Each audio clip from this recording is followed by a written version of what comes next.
Okay, in 1962, I graduated from Cullman High School. I had two brothers in the Air Force, and so I decided that I wanted to see the world, so I joined the Air Force. I went through basic training at Lackland Air Force Base in Texas. Then I was shipped to Dover, Delaware in security, worked in security. Then I was shipped to Turkey, Izmir, Turkey, where I worked on the flight line and in security again. That was called a temporary duty assignment. Then I was shipped back to Dover, Delaware. Then in 1965, I got orders to go to Vietnam. So I told my parents that my dad had health problems and he actually wanted to get me out of the military. And I said, no, Dad, I raised my right hand and I took an oath to protect and defend the Constitution in the United States of America, and that's what I want to do. I want to continue to do that. So they have something that's called whole baggage. That goes before you, about a month to 6 weeks before you.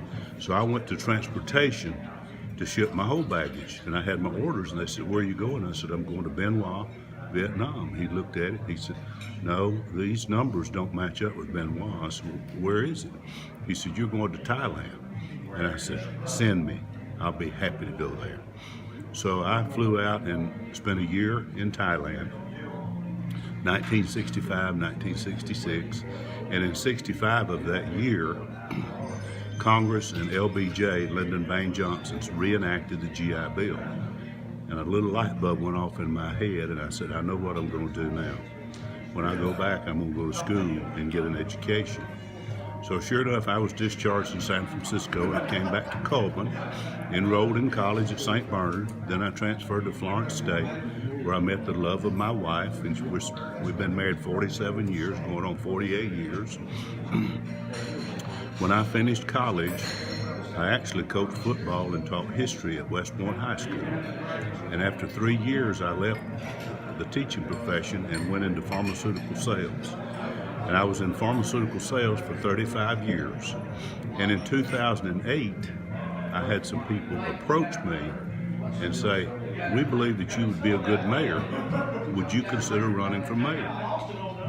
So I did. I told my family about it. And I said, I've seen good candidates lose before, but if we lose this election, we're not going to move to San Francisco. We're still Cullmanites.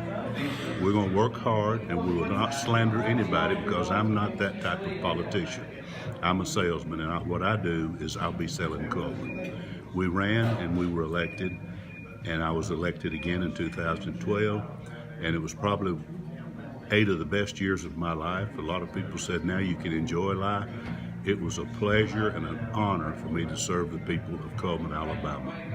And I owe a lot of it to my military training and my college degree, which the government paid for. And it's been an honor not only to serve the citizens of the United States of America, but the people of Cullman and Cullman County.